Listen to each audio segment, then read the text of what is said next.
அஸ்ஸலாமு அலைக்கும். Good evening every one.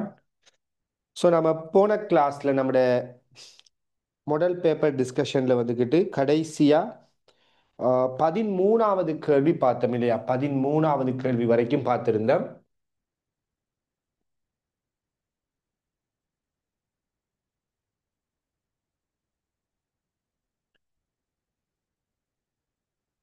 Okay. So 14வது கேள்வி எடுத்துக்கொள்ளுங்க. 14வது கேள்வி, 360 கிராம் நீரை கொண்ட கொள்கலன் ஒன்றின் வெப்பநிலை 0 பாகை செல்சியஸ் ஆகும். திணிவு தெரியாத 100 பாகை செல்சியஸில் உள்ள நீர் இக்கொள்கலனில் ஊற்றப்பட கலவையின் வெப்பநிலை 40 பாகை செல்சியஸிற்கு வருகின்றது. கொள்கலனினுள் உள்ள நீரின் மொத்த திணிவை காண்க. கொள்கலனின் வெப்ப கொள்ளளவு புறக்கணிக்கத்தக்கது. இணையா கவனிங்க. 360 கிராம் திணிவுடைய நீர் எடுத்து, சரியான, அதாவது 0 பாகை செல்சியஸ்ல இருக்கக்கூடிய 360 கிராம் திணிவுடைய நீர், இந்த நீரை 100 பாகை செல்சியஸ்ல இருக்கிற நீரோட மிக்ஸ் பண்றாங்க. மிக்ஸ் பண்ணக்குள்ள 40 பாகை செல்சியஸ் நீர் வருவதாம். இங்க கொள்கலண்ட வெப்பத்தெல்லாம் புறக்கணிக்க சொல்லிட்டாங்க, வெப்ப கொள்ளளவை. ஸோ என்ன கேட்குறாங்கண்டா, அப்ப இந்த தொகுதிக்குள்ள இருக்கிற மொத்தமான நீர திணிவு என்ன? உண்மையில இந்த கேள்வி வந்துட்டு நம்ம மனதால செய்யக்கூடிய ஒரு கேள்வி. ஸோ மைண்டாலே நம்ம இந்த கேள்வியை வந்துட்டு செய்யலாம். ஸோ எப்படி செய்யலாம்? ரெண்டுமே நீர் இல்லையா? 0 பாகையில் இருக்கிறதும் 100 பாகையில் இருக்கிறதும் நீர் தான். அப்ப தன்வெப்ப கொள்ளளவு சமன். இதுல 0 பாகையில் இருக்கிற நீரோட 100 பாகையில் இருக்கிற நீரை நீங்க கலந்தீங்க என்றால் 100 பாகையில் இருக்கிற நீர் வெப்பத்தை இழக்கும், 0 பாகையில் இருக்கிற நீர் வெப்பத்தை பெறும். அப்படிதான் நம்ம யோசிப்போம். அப்ப ஒரு ஆள் வெப்பத்தை இழப்பாரு, இன்னும் ஒரு ஆள் வெப்பத்தை பெறுவார். சூழலுக்கான வெப்ப இழப்பை புறக்கணிச்சா இவர் இழந்த வெப்பமும் அடுத்தால் பெற்ற வெப்பமும் சமன். அப்ப வெப்பம் சமன், இழந்த வெப்பமும் பெற்ற வெப்பமும் சமன் தான். ஸோ இழந்த பெற்ற வெப்பத்துக்கு சமன்பாடு H சமன் ms டெல்டா தீட்டா. ஸோ ஒரு நீர் இழக்க அடுத்த நீர் வெப்பத்தை பெறப்போகுது. அப்ப இழந்த வெப்பம் பெற்ற வெப்பம் சமன், H சமன், ரைட், ரெண்டுமே நீர் தான். ஸோ தன்வெப்ப கொள்ளளவும் சமன். ஆக இதுவும் இதுவும் சமன்ண்டா திணிவினதும் வெப்பநிலை மாற்றத்தினதும் பெருக்கம் மாறிலியா இருக்கணும். ஏண்டா ரெண்டு நீருக்குமே வெப்பமும் சமன், தன்வெப்ப கொள்ளளவும் சமன், இது ரெண்டும் மாறிலி. அப்ப திணிவினதும் வெப்பநிலை மாற்றத்தினதும் பெருக்கம் என்ன? ஒரு மாறிலி. அதாவது திணிவு வெப்பநிலை மாற்றத்துக்கு நேர்மாறு. திணிவு வெப்பநிலை மாற்றத்துக்கு நேர்மாறு. இப்ப 360 கிராம் நீர் 0 பாகையிலிருந்து 40 பாகைக்கு போகுது. ஸோ வெப்பநிலை மாற்றம் 40. எம் திணிவுடைய நீர் 100 பாகையிலிருந்து 40 பாகைக்கு போகுது, வெப்பநிலை மாற்றம் 60. ஸோ வெப்பநிலை மாற்றத்திட விகிதம் இங்க 40, இங்க 60. அப்ப வெப்பநிலை மாற்றத்தை எடுத்தீங்கன்னா இங்க 40, இங்க 60 என்றால், ரைட், வெப்பநிலை மாற்றம் 40, 60ன்னா வெப்பநிலை மாற்றத்திட விகிதம் சரியான 40, 60ண்டா 360 கிராம் எம் திணிவுடைய நீர் என்றால் 40, 60ண்டா 2க்கு 3. அப்ப இதுல விகிதம் 2க்கு 3ண்டா சரியான திணிவுக்கு வெப்பநிலை மாற்றம் நேர்மாறு, திணிவிட விகிதம் 3க்கு 2. அப்ப 3 பங்கு தான் 360 கிராம். மொத்த திணிவு எத்தனை பங்கு? 5 பங்கு. 3 பங்கு 360ண்டா 3 பங்கு 360 சரியான. அப்ப 5 பங்கு எத்தனை கேட்டா 3 பங்கு 360ண்டா 1 பங்கு 120. அப்ப 5 பங்கு 600 கிராம். அப்ப இந்த கேள்விக்கு பொருத்தமான விட 5வது விட. இப்படித்தான் நீங்க இந்த கேள்வியை மனதால, நான் இப்ப உங்களுக்கு எழுதி காட்டணுங்கிறதுக்காக இப்படி எழுதிட்டு இருக்கிறேன். இல்லாட்டி இதையும் நம்ம மனதாலே செஞ்சு விட்டு வேலையை பார்த்துருக்கலாம். இப்படித்தான் நீங்க இந்த கேள்வியை ஃபைனல் எக்ஸாம்ல அல்லது எக்ஸாம் பேப்பர்ல வந்துக்கிட்டு இந்த கேள்வியை நீங்க அணுகணும். எல்லா கேள்விக்கும் சமன்பாடை போட்டு பிரதியிட்டு தீர்த்தெல்லாம் விடெடுக்க கூடாது. அல்லது இதுக்குண்டு நான் எம் இன்டு டெல்டா தீட்டா மாறிலின்னு ஒரு சமன்பாடை பாடமாக்கி வச்சுக்கொள்ளுன்னா நான் சொல்லலை. சரி, அப்படி சும்மாவெல்லாம் பாடமாக்குறதில்ல, எந்த அர்த்தம் இல்லாமல் பாடமாக்க இயலாது. ஸோ நாம் என்ன சொல்றோம்னா, முதலாவது ரெண்டுமே நீர். ஒரு நீர் வெப்பத்தை இழக்குது, இன்னும் ஒரு நீர் வெப்பத்தை பெறுவது. ஸோ வெப்பம் இங்க ஒரு மாறிலி. வெப்பம் இங்க ஒரு மாறிலி. இதான் முதலாவது விஷயம். வெப்பம் ஒரு மாறிலியா இருக்குது. ஸோ செகண்டா நாம யோசிக்கிறோம் என்ன, வெப்ப மாறிலி அறிக்க ஒரு ஆள் வெப்பத்தை பெறுறாரு, இன்னொரு வெப்பத்தை இழக்கக்குள்ள தன்வெப்ப கொள்ளளவும் சமன். நீர் தானே. அப்ப வெப்பமும் சமன், தன்வெப்ப கொள்ளளவும் சமன்டா H சமன் ms டெல்டா தீட்டாவின் படி m இன்டு டெல்டா தீட்டா ரெண்டு பேருக்கும் மாறிலி சமனா இருக்கணும். அப்ப m இன்டு டெல்டா தீட்டா மாறிலினா m டெல்டா தீட்டாவுக்கு நேர்மாறு. இப்ப டெல்டா தீட்டா இவர் எடுத்தா இவர் திணிவு 360. வெப்பநிலை 0லிருந்து 40க்கு போனா வெப்பநிலை மாற்றம் 40. வெப்பநிலை இவர 100லிருந்து 40க்கு போனா வெப்பநிலை மாற்றம் 60. அப்ப வெப்பநிலையிட விகிதம் 2க்கு 3. அப்ப திணிவிட விகிதம் 3க்கு 2. 3 பங்கு தான் 360. அப்ப ஒரு பங்கு 120. மொத்த நீர் எவ்வளவுன்னு கேட்கிறாங்க. மொத்தமா 5 பங்கு நீர். ஒரு பங்கு 120, 5 பங்கு 600 கிராம். ரைட். இப்படி நீங்க என்ன செய்யலாம், மைண்டால கால்குலேட் பண்ணலாம். எனிவே நான் இப்ப என்ன செய்யறேன், இதை வந்துட்டு முறையா எழுதி செய்யறேன். எப்படி எழுதி செய்வோம்? 0 பாகை செல்சியஸில் உள்ள நீர் பெற்ற வெப்பம் 100 பாகை செல்சியஸில் உள்ள நீர் இழந்த வெப்பத்துக்கு சமன். சூழலுக்கான வெப்ப இழப்பை புறக்கணிக்கிறோம், கொள்கலன் பெற்ற வெப்பத்தை புறக்கணிக்க சொல்லியிருக்கிறாங்க. அப்ப இவர் இழந்த வெப்பமும் 0 பாகையில் இருக்கிற நீர் பெற்ற வெப்பமும் சமன். அப்ப உங்களுக்கு தெரியும், நம்ம ரெண்டு திரவத்தை மிக்ஸ் பண்ணக்குள்ள வெப்பநிலை கூடியால் வெப்பத்தை இழப்பாரு, வெப்பநிலை குறைந்தால் வெப்பத்தை பெறுவாரு. இவர் வெப்பத்தை இழக்கக்குள்ள இவர வெப்பநிலை குறைஞ்சிக்கிட்டு வரும், இவர் வெப்பத்தை பெறக்குள்ள இவர வெப்பநிலை கூடிக்கிட்டு வரும். ஒரு டைமுக்கு ரெண்டு வெப்பநிலையும் சமனா வரும்.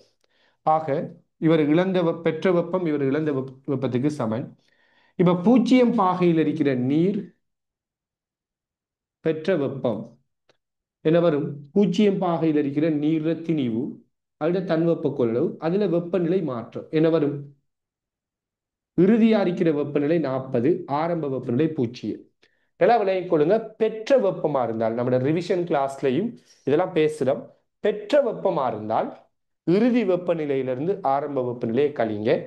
இழந்த வெப்பம் 100 பாகையில் இருக்கிற நீர் தன்வெப்ப கொள்ளளவும், இழந்த வெப்பமா இருந்தா ஆரம்ப வெப்பநிலையிலிருந்து இறுதி வெப்பநிலையை கழிங்க. அப்ப ஆரம்ப வெப்பநிலை 100, இறுதி வெப்பநிலை 40. இதையும் வெட்டினோம்னால் m0 360 கிராம் தர 40. இங்கால m 100, 100 கிராம் நீர், 100 பாகை நீர் திணிவு தெரியாது. 100 மைனஸ் 40 60. இப்ப பாத்தீங்கன்னா இதையும் வெட்டினால் 6 வரும். அப்ப 100 பாகையில் இருந்த நீர் திணிவு 6 தர 40, 240 கிராம். ஸோ 100 பாகையில் இருக்கிற நீர் திணிவு 240 கிராம், 0 பாகையில் இருக்கிற நீர் திணிவு 360 கிராம். அப்ப மொத்த திணிவு எவ்வளவுன்னு பாத்தீங்கன்னா 600 கிராம் வரும். இழந்த வெப்பத்தையும் பெற்ற வெப்பத்தையும் சமப்படுத்தி நாம இதுல விடையை கண்டுபிடிக்கணும். விளங்குதா? யாருக்குமே டவுட் இந்த கேள்வியில? மனதால செய்யலாம் அல்லது எழுதி செய்ய. எழுதி செய்யறது அவ்வளவு பெரிய டாஸ்க் கொண்டு இல்லை. மனதால செய்யக்குள்ள பை மிஸ்டேக் இல்லாம செய்யணும், அதான் முக்கியம்.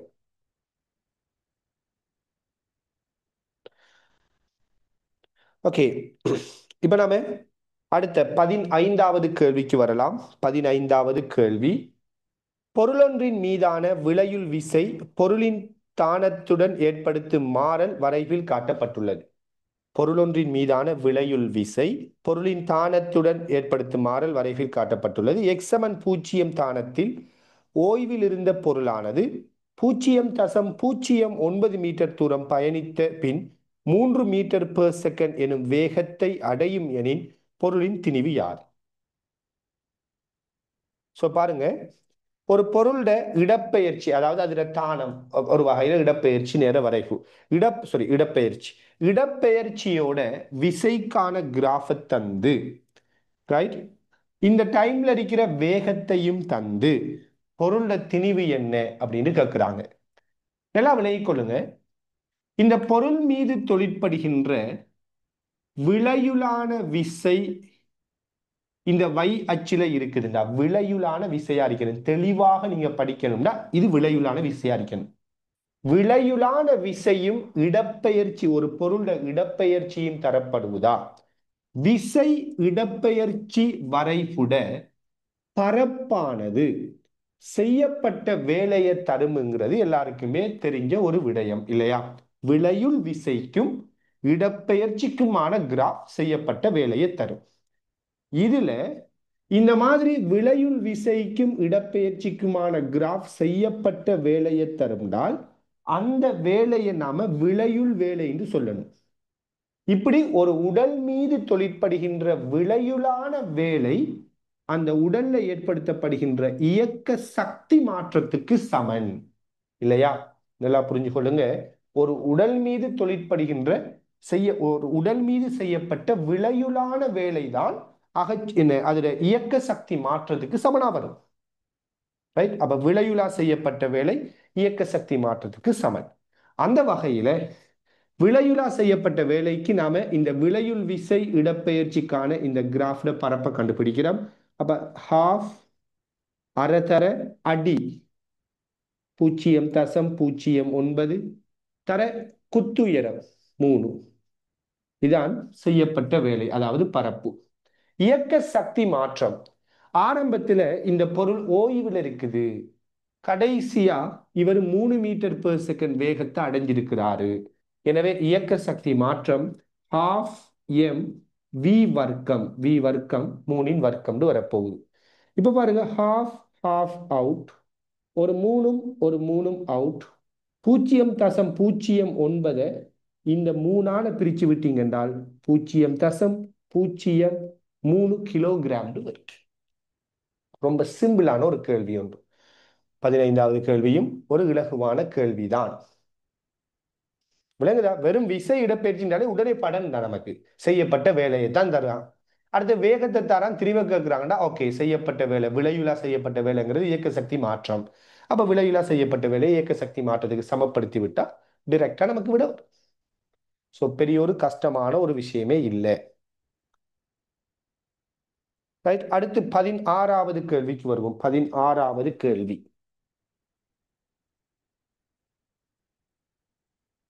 பிரச்சனை இருந்தால், டவுட் இருந்தால் தெரியப்படுத்திக் கொள்ளுங்க.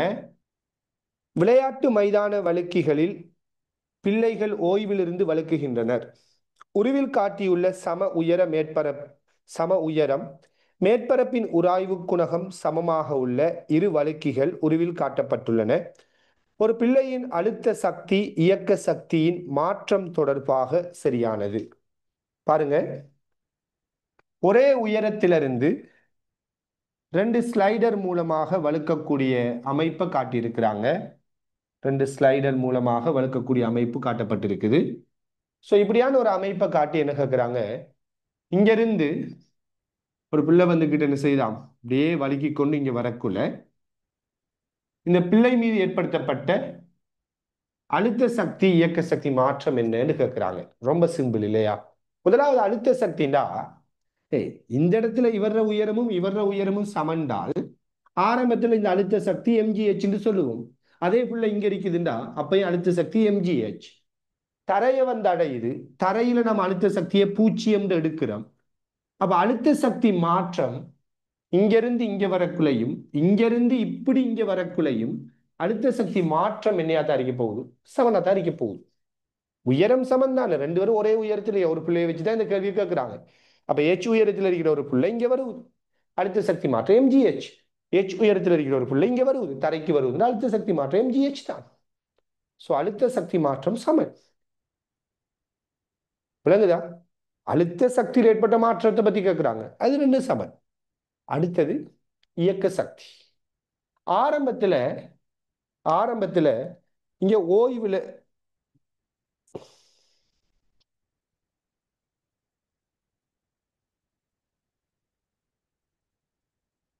ஓய்வுல இருந்து வழுக்குறது. அப்ப ஆரம்பத்துல 2 பேருக்கும் இயக்க சக்தி 0. ஆரம்பத்துல இயக்க சக்தி 2 பேருக்கும் 0. ரைட். இப்ப இங்க இப்படி வழுக்கக்குள்ள நல்லா பாருங்க, இது உராய்வை கொண்ட மேற்பரப்பு. இது உராய்வை கொண்ட ஒரு மேற்பரப்பு. இதுல இந்த மேற்பரப்பின் வழியை இப்படி இயங்கிக் கொண்டு வரக்குள்ள, இந்த மேற்பரப்பின் வழியை இயங்கிக் கொண்டு வரக்குள்ள, இது ரெண்டுலையும் நீங்க சொல்லுங்க ஆப்போம். இப்படி வலிக்கிட்டு வருது. இந்த பிள்ளை வந்துட்டு இந்த மேற்பரப்பின் வழியை இப்படி வலிக்கிக் கொண்டு வரக்குள்ள, இதுல எந்த மேற்பரப்புல உராய்வு உயர்வா தொழிற்படும்? ஃபர்ஸ்டா செகண்டா? இந்த ரெண்டுலையும் எந்த மேற்பரப்புல உராய்வு கூட தொழிற்படும்? ரொம்ப சிம்பிளான ஒரு கேள்வி இது. உராய்வு விசை எங்க கூட தொழிற்படும்? எஸ், எங்க? இந்த இரண்டாவது சந்தர்ப்பத்தில தான் உராய்வு விசை உயர்வாரிக்கும். ஏன்? என்ன காரணம்? ஏண்டால் இந்த ஒரே பிள்ளையை வச்சுதான் நம்ம யோசிக்கிறோம். இங்க தொழிற்படுற செவ்வன் மருதாக்கத்தை விட இங்க தொழிற்படுற செவ்வன் மருதாக்கம் பெரிசாரிக்கும். இதை விட இங்க செவ்வன் மருதாக்கம் பெரிசாரிக்கும். செவ்வன் மருதாக்கம் பெரிசின்றால் செவ்வன் மருதாக்கத்தை உராய்வு குணகத்தால பெருக்கி வாரதுதான் உராய்வு விசை. அப்ப இங்க தொழிற்படுற உராய்வு விசை இங்க தொழிற்படுற உராய்வு விசையை விட பெரிசாரிக்கும். சரி, இங்க தொழிற்படுற உராய்வு விசையை விட இங்க தொழிற்படுற உராய்வு விசை பெருசுன்னு சொல்றேன். ஏன்? செவ்வன் மருதாக்கம் பெருசுன்னு சொல்றேன். சரி, ஏன் செவ்வன் மருதாக்கம் பெருசு? அதுக்கு நீங்க என்ன செய்ய தேவையில்லைண்டா ரொம்பவெல்லாம் சமன்பாடெல்லாம் போட்டு எம்ஜி கோஸ் தீட்டா எம்ஜி சைன் தீட்டாலாம் பிரிச்சுட்டு இருக்க தேவையில்லை. சும்மா யோசிங்க. சில விஷயங்களை நல்லா புரிஞ்சு கொள்ளுங்க. எல்லா கேள்விக்கும் நீங்க சமன்பாடுகளை போட்டு யோசித்து கொண்டிருக்க கூடாது. சிம்பிளா யோசித்து பாருங்க. சிம்பிளா யோசித்து பாருங்க. இப்ப இப்படி ஒரு மேற்பரப்பு இருக்குது. இந்த மேற்பரப்புல இந்த குற்றியை நான் இப்படி வச்சால் இப்ப கிடையா இருக்குது. இப்ப இந்த குற்றிக்கு வழங்கப்படுற செவ்வன் மருதாக்கம் என்னன்னு கேட்டா இந்த குற்றிட நிறைக்கு சமன், எம்ஜிக்கு சமன். அப்படித்தானே? எம்ஜிக்கு செவ்வன் மருதாக்கு சமனுங்கிறத ஓய்வுல இருக்குது. ரைட்? இதே இது இப்படி இருக்கிறத இப்படி வைக்கிறது. இப்படி வச்சு போட்டு இதை இப்படி இந்த மேற்பரப்பை இப்படி வச்சு போட்டு நான் கையை எடுத்தால் செவ்வன் மருதாக்கம் என்ன இருக்கும்? நிலைக்குத்தான மேற்பரப்பு. இதுல இந்த குற்றியை நான் இப்படி வச்சு போட்டு கையை எடுத்தால் செவ்வன் மருதாக்கம் என்ன இருக்கும்? சொல்லுங்க. கையை எடுத்தால் நிலைக்குத்தான மேற்பரப்புல நான் இந்த பொருளை இப்படி வச்சு போட்டு கையெடுத்த செவ்வன் மருதாக்கம் என்ன? பூஜ்ஜியம். செவ்வன் மருதாக்கமே இல்லையே. சோ பேசிக்கலி என்ன நடக்குதுன்னு பாத்தீங்கன்னா இப்படி கிடையாது செவ்வன் மருதாக்கம் எல்லாமே தொழிற்படும். இதை நீங்க இப்படி நிமித்திட்டு வரக்குள்ள, இதை சாய்வாக்கி கொண்டு வரக்குள்ள, அப்படியே நிலைக்குத்துக்கு கொண்டு வரக்குள்ள செவ்வன் மருதாக்கம் குறைஞ்சிக்கிட்டு வரும். இப்படி கொண்டு வரக்குள்ள செவ்வன் மருதாக்கம் பூஜ்ஜியமா மாறிடும். விளங்கன்னு சொல்றேன். இப்ப நான் இந்த ஒயிட் போர்ட்ல இந்த இந்த இந்த குற்றியை கொண்டு போய் இப்படி வச்சு போட்டு கையை எடுக்கிறேன்னு வச்சு கொடுங்களேன். இந்த குற்றிக்கும் ஒயிட் போர்ட்டுக்கு செவ்வன் மருதாக்கம் இருக்குமான்னு கேட்டா இருக்காது. அதாவது கீழுக்கு விடுவது. ஏன்னா செவ்வன் மருதாக்கம் பூச்சியம்டா உராய் விச பூச்சியம். அப்ப அது கீழுக்கு நிக்காது, அப்படியே விழுந்துடும். விளங்குதா? ஆக சாய்வு பெரிசாவக்குள்ள இப்படி இருக்கக்குள்ள செவ்வன் மருதாக்கம் ஒரு பொருளுக்கு வழங்கப்படுற செவ்வன் மருதாக்கம் பெரிசாரிக்கும். இப்படியே போகக்குள்ள செவ்வன் மருதாக்கம் குறைஞ்சு குறைஞ்சு போய் பூச்சியமா மாறும். ஸோ இதை நீங்க சமன்பாடை வச்சு தான் யோசிக்கணும்ல, இல்லை சும்மா மேலோட்டமா யோசித்தாலே போதும். ஆக இதர கோணத்தை விட இதர சாய்வை விட இதர சாய்வு வந்துட்டு பெருசா இருக்குது. இது நல்லாவே உயர்ந்திருக்குது. நிலைக்குத்துக்கு பக்கத்தில் இருக்குன்னு சொல்லலாம். அதனாலதான் இந்த செவ்வன் மருதாக்கம் இதை விட சிறியதா இருக்குது. விளங்குதா? அப்ப இந்த இது நல்லாவே இப்படி கிடையா இல்லாம நெல்லா கிடையிலிருந்து நல்லாவே சாய்ந்திருக்கு, நல்லாவே உயர்ந்திருக்குது. அதனால செவ்வன் மருதாக்கம் சிறியது. அப்ப உராய்வு விசை சிறியது. சரி, உராய்வு விசை சின்ன நடக்கும். அடுத்த கட்டம் உராய்வு விசை சின்னனா இருந்தால் உராய்வால இழக்கப்படுற சக்தி சிறிசாரிக்கும். இப்ப இவர் இங்க இருந்து வலிக்கிட்டு வரக்குள்ள உராய்வு விசை ஒன்று மாறா விசையா தொழிற்படும். ஒரு ஒரு நேர்கோடு அமைப்புமே இந்த உராய் விசை தொழிற்படக்குள்ள இங்க இருந்து இப்படியே வலிக்கிட்டு வாராரு. இயக்கவியல் உராய் விசை தொழிற்பட்டுக்கிட்டே இருக்கு. இதுல இருந்து இதுவரைக்கும் வரக்குள்ள தொடர்ந்து உராய் விசை தொழிற்படும். செய்யப்பட்ட வேலை சமன் விசை தர விசையின் திசையில் பொருளா செஞ்ச தூரம்னு சொல்லுவோம். அப்ப இதுல இருந்து இதுவரைக்கும் வரக்குள்ள உராய்வு விசை தொழிற்படும். அந்த உராய்வு விசையால இவர் இப்படியே அசைஞ்சிட்டு வருவாரு. சரியானே? எனவே உராய்வால ஒரு வேலை செய்யப்படும். உராய்வு ஒரு பொருள் மீது இவ்வாறு வேலை செய்யக்குள்ள அந்த பொருள் தந்த சக்தியை இழக்கும், விரயமாக்கும். எனவே இங்க சக்தி விரயம் கூடையா, முதலாவது சந்தர்ப்பத்துல சக்தி விரயம் கூடையா, ரெண்டாவது சந்தர்ப்பத்துல சக்தி விரயம் கூடையா? சக்தி எங்க கூட விரயமாக இருக்கும்? ஃபர்ஸ்டா செகண்டா? அதிகமா சக்தி எங்க விரயமாக இருக்கும்? செகண்ட் இல்லையா? ஏன்? உராய்வு விசை பெருசு. அப்ப உராய்வால் இழக்கப்பட்ட சக்தி எப்படிப்பட்டது? பெருசு. உராய்வால சக்தி அதிகமா இழக்கப்பட்டா இங்க ஓய்விலிருந்து இவர் வரக்குள்ள, இவர் இயங்கிக் கொண்டு வரக்குள்ள, தரையை அடையக்குள்ள இவர் கொண்டிருக்கிற இயக்க சக்தி சின்ன நாரிக்கு.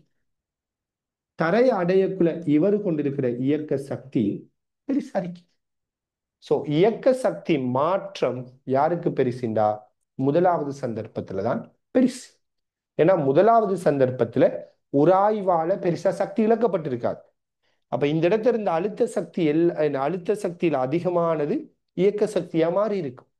ஆனா இங்க இவர் கீழுக்கு வரக்குள்ள இவர் இயங்கிக் கொண்டு வரக்குள்ள இவர் அழுத்த சக்தியில ஒரு பகுதி அதிகமாக உராய்வுக்காக அந்த சக்தி இழக்கப்பட்டிருக்கும். அதனால தரையை வந்து அடையும் போது இயக்க சக்தி சின்னனா இருக்கு. அப்ப மொத்தத்துல அழுத்த சக்தி மாற்றம் ரெண்டுக்கும் சமன். இயக்க சக்தி மாற்றம் ஏயில பெருசு. ஏண்டா இந்த இடத்துல இயக்க சக்தி பெருசு, ஆரம்பத்துல இயக்க சக்தி பூஜ்ஜியம்னா மாற்றம் பெருசா இருக்கு.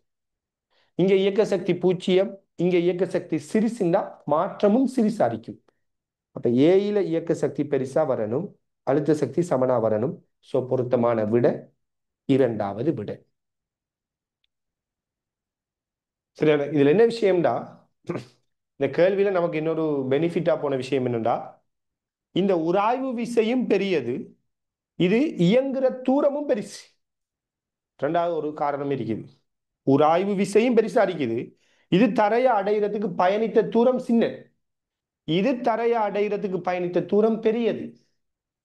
அதனால விரயமாக்கப்பட்ட சக்தி பெருசா இருக்கு. ரெண்டு விஷயம் உள்ளடங்குது. உராய்வும் பெருசி, இடப்பெயர்ச்சியும் பெருசி. இங்க இருந்து இப்படி வராது, விளங்குதா? அதனால உராய்வால் இழக்கப்பட்ட சக்தியும் பெருசா இருக்கும். எங்க? இந்த பியில.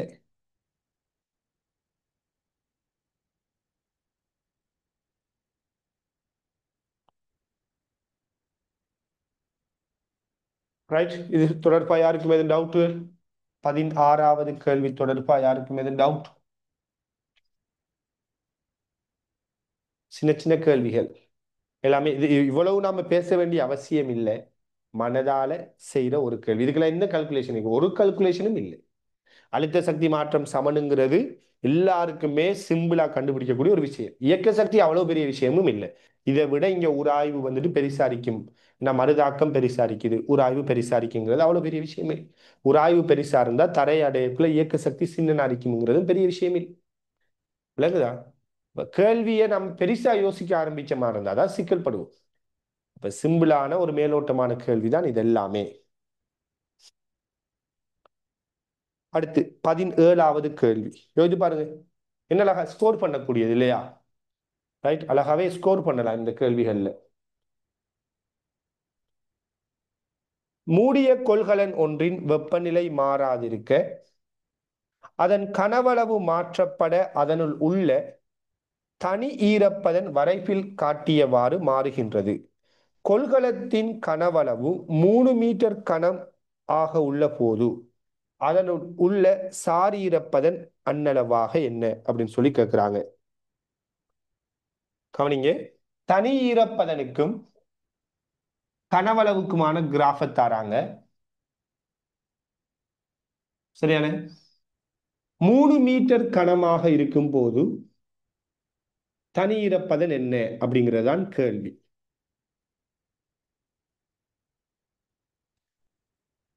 சோ பாத்தீங்கன்னா 3 மீட்டர் கணத்துல சாரீரப்பதன் 3 மீட்டர் கணத்துல சாரீரப்பதன் என்னங்கிறதான் கேள்வி.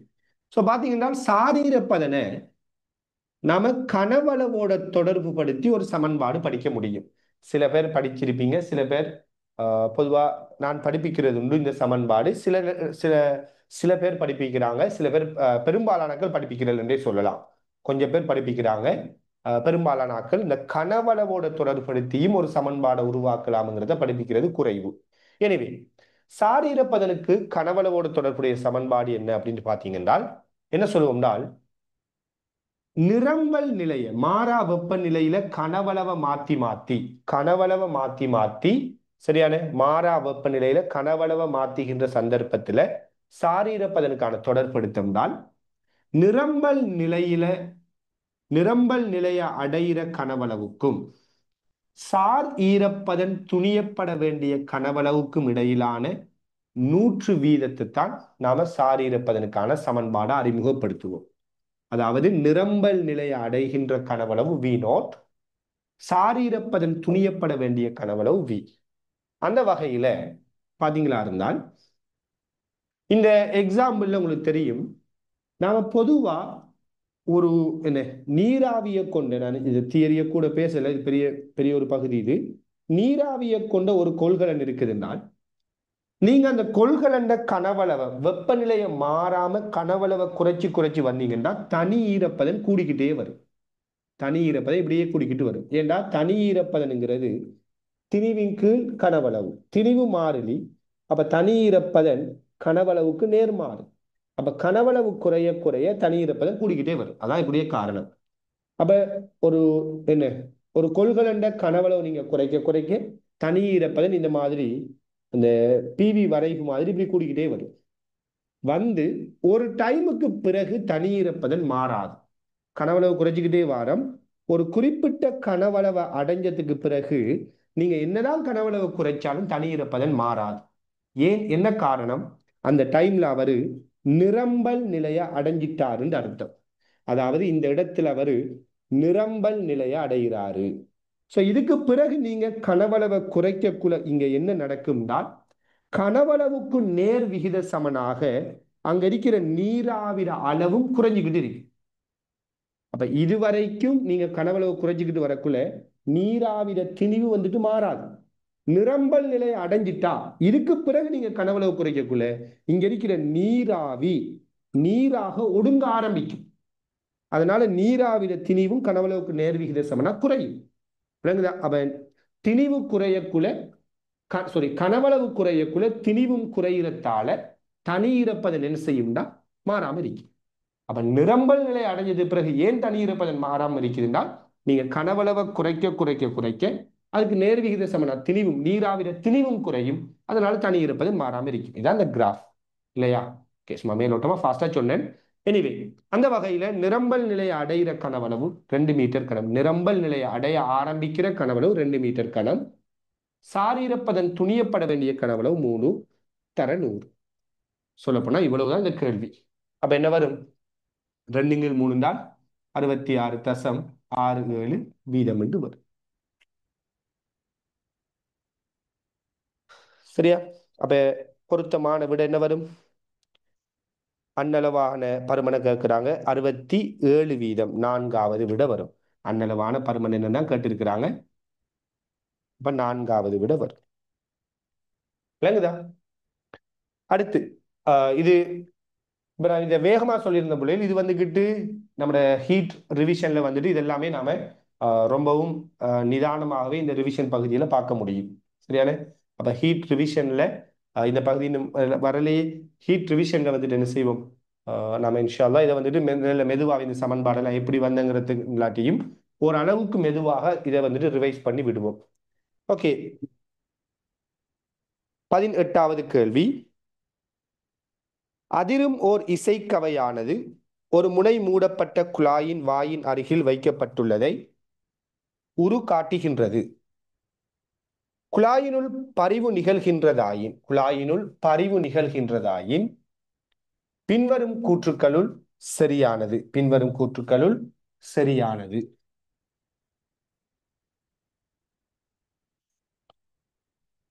பாருங்க, ஒரு முனை மூடிய குழாய், அந்த குழாயில ஒரு இசைக்கவை எப்படி வச்சிருக்கிறாங்க. இந்த இசைக்கவையை அதிரச் செய்யக்குள்ள பரிவு ஏற்படுவது அப்படின்னு சொல்றாங்க. சொல்லி போட்டு கேட்கிறாங்க. முதலாவது, தனியாக்கப்பட்ட இசைக்கவையின் உரப்பை விட கூடிய உரப்பு உண்டாகும். அதாவது இந்த இசைக்கவையை இந்த குழாய்க்குள்ள வச்சு நீங்க அதிர செய்யக்குள்ள கேட்கிற சவுண்ட் வந்துகிட்டு எப்படி இருக்கும்டா, உரப்புண்டா என்ன மீனிங்? உரப்புன்னு சொல்றது நம்ம இந்திய எஸ்ஏ டிஸ்கஷன்ல தான் உரப்பு சம்பந்தமாகலாம் கூட பேசப்பட்டது இல்லையா? உரப்பு அப்படிங்கிறது என்ன? சரி சொல்லுங்க பார்ப்போம். எஸ்ஏ டிஸ்கஷன்ல பேசின விடயமே உரப்பு என்னத்துல தங்கி இருக்கும்? உரப்பு என்னத்துல தங்கி இருக்கும்? எஸ், உரப்பு சக்திக்கு நேர்வீத சமன். சக்தி, வெரி குட். சக்தி வீச்சத்தில வர்க்கத்துக்கு நேர்வீத சமன் சொல்லுவோம். அதனால உரப்பு வந்துட்டு வீச்சத்தில சக்தியில தங்கி இருக்கும். அந்த வகையில நீங்க ஒரு இசைக்கவை அதிரச் செய்த உடனே, ரைட், இந்த இசைக்கவை இந்த வலியை அதிரச் செய்து அந்த வலியிலிருந்து இந்த வலி மூலக்கூறு இங்க பட்டு தெரிச்சு வரும். ரைட், அப்ப இங்க இருந்து நீங்க அனுப்புற அலைகள் பட்டு தெரிச்சு வரக்குள்ள இங்க ஒரு நின்ற அலை ஒன்று உருவாகும். இங்க என்ன செய்ய போகுது? ஒரு நின்ற அலை ஒன்று உருவாகும். இப்படி ஒரு நின்ற அலை இங்க உருவாகிறதால உயர்வான ஒளியை நம்மளால கேட்கக்கூடியதாக இருக்கும். அதாவது பரிவு அங்க நிகழ்றதால உயர்வான ஒளியை கேட்கிறோம். பரிவுண்டா என்னடா? பரிவுண்டா என்ன? முதலாவது பரிவுண்டா நாம் என்ன சொல்லுவோம்? ஒரு பொருளோட இயற்கை மீடிரனுக்கு வலிந்த மீடிரன் சமனாக வரக்குள்ள அந்த பொருள் உயர் வீச்சத்தில் அலைவுறும். அதைத்தான் நம்ம பரிவுண்டு சொல்லுவோம். அப்ப பரிவுண்டாலே உயர் வீச்சம்ங்கிற ஒரு விஷயம் இருக்குது. பரிவுண்டாலே அங்க என்ன இருக்குது? உயர் வீச்சம் இருக்குது. அப்ப இந்த குழாயில பரிவு நிகழுதுன்னா அதுல மீனிங் என்னன்னா, இந்த குழாய்க்குள்ள இருக்கிற வளிமூலக்கூறுகளோட அந்த இயற்கை மீடிரனுக்கு, ஏன்னா இந்த குழாயிட நீளத்தை பொறுத்து வழியில ஒளிட வேகத்தை பொறுத்து இந்த குழாய்க்குள்ள இருக்கிற வலிக்கு ஒரு இயற்கை மீடிரன் இருக்கும். அந்த மீடிரனுக்கு சமனான ஒரு இசைக்கவையை நாம் அங்க கொண்டு வந்து அதிர்வுரை செய்யக்குள்ள அது உயர் வீச்சத்துல வந்துட்டு அலைவுறும்ங்கிற விஷயத்தை தான் அது சொல்லுது. எனவே பரிவு நிகழ்வுன்றாலே அங்க உயர் வீச்சம் இருக்குது. அப்ப தனியா ஒரு இசைக்கவை அதிரச் செய்யறதை விட இந்த மாதிரி ஒரு குழாய்க்குள்ள வச்சு அதிரச் செய்து பரிவை ஏற்படுத்தினா வீச்சம் உயர்வாக இருக்கும். அப்ப என்ன சொல்றாங்க? தனியான ஒரு இசைக்கவையின் உரப்பை விட கூடிய உரப்பு உண்டாகும். அப்ப சரியான ஒரு கூற்று. விளங்குதா? சரியான ஒரு கூற்று. இரண்டாவது, மூடப்பட்ட குழாயின் பகுதியில் அமுக்க முரண்கணு உண்டாகும். இதெல்லாம் பாத்தீங்கன்னா நாம ஒரு மூடிய இந்த குழாயில உருவாகிற நின்ற அலை எடுத்த மாதிரி இருந்தா இப்படித்தான் கீறுவோம். இதான் நின்ற அலைன்னு சொல்றது இல்லையா? சோ நின்ற அலையை நாம இப்படி கீற மாதிரி இருந்தால் இது வந்துட்டு அந்த துணிக்கையிட இடப்பெயர்ச்சிக்கான கிராஃப்னு சொல்றது. நம்ம உண்மையா நின்ற அலைந்து இதை கீறினாலும் இது உண்மையா யாரு? இது இடப்பெயர்ச்சி நேர இடப்பெயர்ச்சி தூர வரைவுன்னு சொல்லுவோம். அப்படித்தானே? சோ அதை பத்திலாம் நான் இங்க டீப்பா பேசல. அப்ப இதை நிறைய தடவை பேசியிருக்கிறோமா? நிறைய தடவை பேசின விஷயம். அப்ப இடப்பெயர்ச்சி தூர வரைவு தான் இது. அப்ப இடப்பெயர்ச்சிக்குரிய வரைவு இப்படி இருந்தால், நின்ற அலைக்குரிய வடிவம் இப்படி இருந்தால், அமுக்கத்துக்குரிய வரைவு எப்படி வரும்னா மாறி வரும். இந்த குழாயில அமுக்கத்துக்குரிய வரைவு மாறி வரும். அதாவது இடப்பெயர்ச்சிட முரண்கணு வார இடத்துல அமுக்கத்திட கணு வரும். இடப்பெயர்ச்சிட கணு வார இடத்துல அமுக்கத்துக்கு முரண்கணு வரும். எனவே இந்த குழாய் மூடிய இடத்துல அமுக்கத்திட முரண்கணு உருவாகும் சொல்றாங்க. அந்த கூற்று சரியானது. ஏன்னா இடப்பெயர்ச்சிக்கு கணு, அப்ப அமுக்கத்துக்கு என்ன தாரிக்கும்? முரண்கணுவா தாரிக்கும். சரியானே? ஓகே. அடுத்தது, குழாயினுள் வளிநிரலின் அடிப்படை மீடிரன் இசைக்கவையின் மீடிரனுக்கு அவசியம் சமமாக இருத்தல் வேண்டும். இங்க பரிவு நிகழ்றது ஒரு விடயத்தை சொன்ன அதே நேரத்தில இது அடிப்படை மேற்றொனியா எந்த மேற்றொனி அப்படின்ற ஒரு விஷயத்தை சொல்லல. பரிவு நிகழுதுன்னு சொல்றாங்க, அவ்வளவுதான். எல்லாம் விளையும் கொள்ளுங்க. பரிவு நிகழுதுன்றால் உங்களுக்கு தெரியும் வேற வேற மீடிரன்கள்ல எல்லாம் பரிவு நிகழ முடியும். அதாவது ஒரு முனை மூடிய குழாயில அடிப்படை மேற்றொனியா இருந்தா F0, அடுத்தது 3F0, அடுத்தது 5F0, 7F0, இப்படி பல மீடிரன் ரேஞ்ச் இருக்குது. அடிப்படை மேற்றொனி, முதலாம் மேற்றொனி, இரண்டாம் மேற்றொனி, பல மீடிரன்கள் இருக்குது. இந்த மீடிரன்கள்ல எல்லாமே பரிவு நிகழும். அந்த வகையில இவங்க என்ன சொல்றாங்க? இங்க பரிவு நிகழ்றது என்ன? இசைக்கவை மீடிரனுக்கு அவசியம் சமனாரிக்கணும் அப்படின்னு சொல்றாங்க. அப்படி இல்லை. வேற வேற மீடிரன்களா இருந்தாலும் அதுல மடங்காக இந்த மாதிரி ஒற்றை என்ற மடங்குகளாக இருந்தாலே ஒரு முனை மூடிய குழாயில நாம் என்ன செய்யலாம், நின்ற அலைகளை வந்துட்டு உருவாக்கலாம். விலங்கு என்ன சொல்றது, அவ கட்டாயம் ரெண்டும் சமனா இருக்கணும் இல்ல, அந்த மடங்குகளோட கனெக்ட் ஆகி வந்தாலே அங்க பரிவு நிகழும், அதாவது நின்ற அலைகள் அங்க உருவாக முடியும். அப்ப அந்த அந்த வகையில குழாயினுள் வழிநிரலின் அடிப்படை மீடிரன் இசைக்கவை மீது அவசியம் சமனா இருக்கணும் என்று கேட்டா இல்லை, அவசியம் சமனா இருக்கணுங்கிற அவசியம் இல்லை. அப்ப அந்த கேள்விக்கு பொருத்தமான விட ஏயும் பியும் மாத்திரம்தான் வரணும். பொருத்தமான விட ஏயும் பியும் வரணும். அடுத்து 19வது கேள்வி, தலைமை தன்வெப்ப கொள்ளளவின் விகிதத்திற்குரிய விகிதத்திற்கு ஒரே பெருமானத்தை உடைய ஏபி எனும் இரு இலட்சிய வாயுக்கள் ஒரே வெப்பநிலையில் பேணப்படுகின்றன. வாயு ஏயின் ஒரு மூலக்கூறின் திணிவு வாயு பியின் ஒரு மூலக்கூறின் திணிவின் 4 மடங்கு ஆகும். வாயு ஏயில் ஒளியின் வேகத்திற்கும் வாயு பியில் ஒளியின் வேகத்துக்குமான விகிதம் என்னன்னு கேட்கிறாங்க. கவனிங்க, வளியில ஒளிர வேகத்துக்கான விகிதத்தை பத்தி கேட்கிறாங்க. ஸோ உங்களுக்கு தெரியும், வளியில ஒளியின் வேகத்துக்கான சமன்பாடு V சமன் √γ RT கீழ் M என்பதனால தரப்படும். இந்த கேள்வியில தலைமை தன்வெப்ப கொள்ளளவுகள் இந்த இரண்டு வாயுக்களுக்கும் சமனம். R ஒரு மாறிலி, வெப்பநிலை சமனாம். இவ்வளவும் சமன்னு தந்துட்டாங்க இல்லையா? இவ்வளவும் சமன்னு தந்து போட்டுத்தான் ஒளிர விகிதம், ஒளிர வேகத்தின விகிதத்தை கேட்கிறாங்க. அப்ப ஏயில ஒளிர வேகம் பீர ஒளிர வேகத்தின விகிதம் என்னன்னு கேட்டால், எல்லாம் பாருங்க, வேகம் மேலுக்கு இருந்தா சிம்பிளா இப்படித்தான் முடிக்கணும். வேகம் மேலுக்கு இருக்குதா, மூலர் திணிவு கீழுக்கு வரணும், அதுவும் வர்க்க மூலத்துக்குள்ள இருக்கணும். வேகம் கீழுக்கு இருக்குதா, அப்ப மூலர் திணிவு மேலுக்கு வரணும். ஏண்டா இது ஒன்றுக்கொண்டு நேர்மாறு தொடர்பு. இப்ப பாத்தீங்கன்னா பியில மூலர் திணிவு ஏயில மூலர் திணிவு எடுத்தால் கேள்வியில வசனங்களை கவனமா வாசிக்கணும். எப்படி சொல்றாங்க, வாயு ஏயின் ஒரு மூலக்கூறின் திணிவு வாயு பியின் ஒரு மூலக்கூறின் திணிவின் 4 மடங்கு. ஏயின் மூலக்கூறின் திணிவு பீட மூலக்கூறு திணிவிட 4 மடங்கு. தமிழை கொஞ்சம் நல்லா தெரிஞ்சிருக்கணும். அப்ப ஏட மூலக்கூறு திணிவு பீட மூலக்கூறு திணிவு 4 மடங்குண்டா, இது எம்மா இருந்தா பீட மூலர் திணிவு எம்மா இருந்தா ஏட மூலர் திணிவு 4m ஆக எம்மும் எம்மும் வெட்டுப்பட்டா √1/4, அதாவது 1/2 வரும். இப்போ 1/2 தான் ஏக்கும் பிக்குமான வேகத்திட விகிதம். விளங்குதா? அப்ப இந்த கேள்விக்கு பொருத்தமான விட 2வது. இப்ப யாராச்சும் சொல்லுங்க பாப்போம், இந்த கேள்வியை இதெல்லாம் சரியா செஞ்சு போட்டு உங்கள இருக்கிறீங்களான்னு நீங்களே சொல்லுங்க. இந்த கேள்வி இதெல்லாம் சரியா யோசித்து போட்டு இப்படித்தான் செஞ்சுட்டு வந்து இந்த தமிழ் வசனம் இருக்குதானே, ஏட திணிவை விட பீட திணிவு 4 மடங்குன்னு மாறி போட்டு விட 2 எடுத்தாக்கள் இருக்கிறீங்களா? மாறி விடைய போட்டாக்கள் இருக்கிறீங்களா? Yes, yes. அப்ப கவனிங்க, இப்ப கேள்வி செய்யக்குள்ள நீங்க இது ஒரு நான் நான் ஏதை கேட்டேன்டால் இந்த மாதிரி மிஸ்டேக்குகளை வந்துக்கிட்டு விடுறத நான் அவதானிச்சிருக்கிறேன். இப்ப அந்த வகையில தான் நீங்க விட்டீங்களான்னு சொல்லி கேட்டேன். ஏன்னா அந்த வாசிக்கக்குள்ள வந்துக்கிட்டு இந்த மாதிரியான கேலஸா நம்ம விட்டுடுவோம். மினக்கட்டுன்னு நல்லாவே ஐடியா எடுத்திருப்போம். இதெல்லாம் மாறிலி, அப்ப ஏ இங்க இருந்தா MA இங்க இருக்கணும், பி இங்க இருந்தா MA மேல் MB மேலுக்கு இருக்கணும். அப்ப மூலர் திணிவோட விகிதத்தில வர்க்க மூலம் தான் ஒளிர வேகத்தில விகிதம்ங்கிறது எல்லாமே யோசித்திருப்போம்.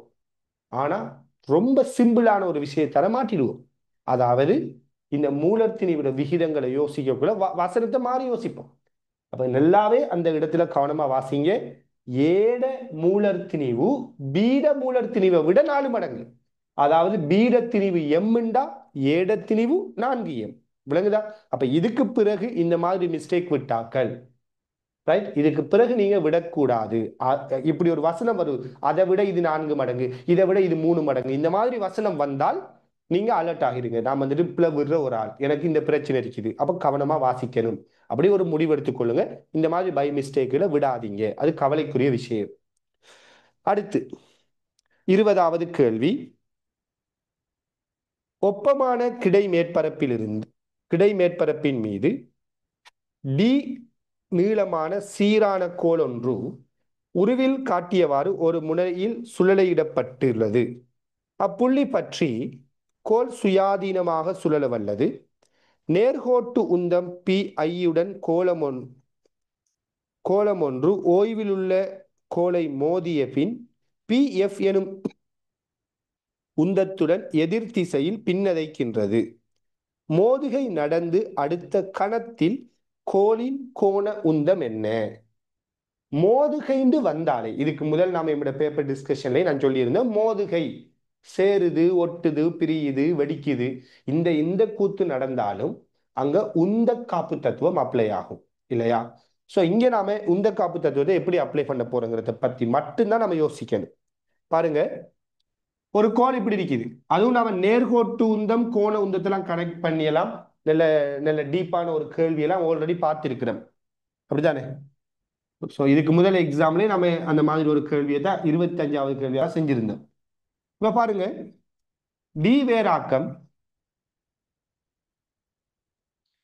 இங்க இருந்து ஒரு துணிக்க வருவது, இவர உந்தம் PI,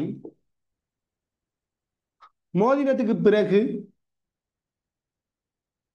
இவர் போறாரு PFங்கிற ஒரு உந்தத்தோட. ஸோ மோதினத்துக்கு பிறகு அடுத்த கணம் இந்த கோல்ட கோண உந்தம் என்னங்கிறதான் கேள்வி.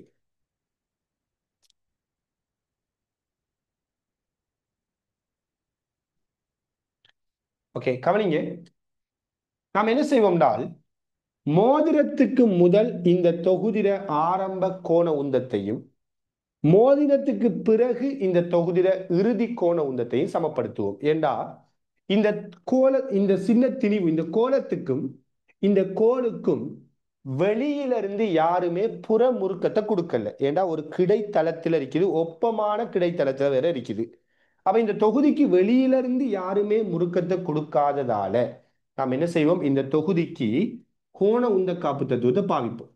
சோ கோண உந்த காப்பு தத்துவத்தின் படி ஆரம்ப கோண உந்தம் இறுதி கோண உந்தத்துக்கு சமன். புற முறுக்கம் தொழிற்படலையா, ஆரம்ப கோண உந்தம் இறுதி கோண உந்தத்துக்கு எப்படி இருக்கும்? சமனா இருக்கும். ரைட்? இப்ப கவனிங்க, ஆரம்பத்துல இவர கோண உந்தம் உங்களுக்கு தெரியும், இவர் உண்மையிலேயே ஒரு நேர்கோட்டு இயக்கத்தை ஆற்றிக்கொண்டு வந்து இதுல மோத போறாரு. சோ இவர் மோதுகின்ற இந்த சந்தர்ப்பத்தில் இருக்கிற இந்த ஏக பரிமாண உந்தத்தை இந்த கோல் எந்த புள்ளி பற்றி சுழலுமோ அந்த புள்ளி பற்றி இந்த ஏக பரிமாண உந்தத்தை கோண உந்தமாக நாம யோசிக்கலாம். எப்படி யோசிக்கிற? கோண உந்தம்ங்கிறது ஏக பரிமாண உந்தத்தை சுழலச்சில் இருந்தான செங்குத்து தூரத்தால பெருக்கி வாரது. ஆக இவர் ஏக பரிமாண உந்தம் PI. அப்ப இந்த கோலத்திட இந்த சின்ன துணிக்கையிட கோண உந்தம் என்னன்னு கேட்டால், இந்த ஏக பரிமாண உந்தத்தை செங்குத்து தூரம் என்ன? D. அப்ப அந்த D ஆல பெருக்குவோம். இதான் ஆரம்ப கோண உந்தம். ஆரம்பத்துல இந்த கோல்ட கோண உந்தம் என்னன்னு கேட்டா 0. ஏன்னா இது அசையில ஓய்வுல இருக்குது. இப்ப இதுல போய் மோதி தெரிக்குது. தெரிக்கிற அந்த கணத்துல இவர கோண உந்தம் என்னங்கிறது கேள்வி. இவர கோண உந்தம் என்னங்கிறது கேள்வி. அதே டைம்ல இவர கோண உந்தம் என்ன? இந்த மோதி வார இவர கோண உந்தம் என்ன வரும் பாத்தீங்கன்னா, ஏக பரிமாண உந்தம் PF, செங்குத்து தூரம் D தானே. அப்ப கோண உந்தம் என்ன? இறுதி கோண உந்தம் PF into D. ஆனால் ஆனால் இயக்க திசை மாறி இருக்குது. ஆரம்பத்துல இது வலஞ்சுழி, இந்த புள்ளி பற்றி பாத்தீங்கன்னா இது வலஞ்சுழி, இப்ப இது இடஞ்சுழி. அதனால இவர கோண உந்தத்துக்கு நீங்க மைனஸ் குணகத்தை கொடுக்கணும். இதான் இந்த துணிக்கையிட கோண உந்தம். இப்ப இந்த கோல்ட கோண உந்தம் இதான கேள்வி, அதை நாம எல் என்று எடுப்போம். கோல்ட கோண உந்தம் எல். இப்ப நடக்கும் எல் சமன், இவர் இங்கால வந்தால் மைனஸ், இங்கால வந்தா பிளஸ், டி பொதுவா எடுத்தால் PI PF into T. இதான் இந்த கோல்ட கோண உந்தமாக வரும். அப்ப இந்த கேள்விக்கு பொருத்தமான விட 4வது விடையாக அமையும். விளங்குதா எப்படி செய்தோம்னு சொல்லி? தொகுதிட ஆரம்ப கோணம் தான் தொகுதிட இறுதி கோணம்ன்றதுக்கு சமன்னு சொல்றோம். கவனமா அறிக்கணும், கவனமா அறிக்கணும். திசையில ஆரம்ப கோண உந்தம் இந்த திசை, இறுதி கோண உந்தம் இந்த துணிக்கைக்கு அதுக்கு எதிர் திசை. அப்ப மைனஸ் குணகம். ஆரம்பத்துல கோல்ட கோண உந்தம் 0, இறுதியா கோல்ட கோண உந்தம் இந்த திசையில எல் எடுக்கிறோம். அப்ப எல், அப்ப எல் சமன் இப்படி வரும்.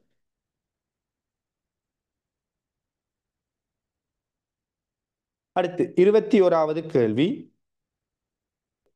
பூமியில் ஓர் எளிய ஊசலின் அடைவு காலம் டி ஆகும்.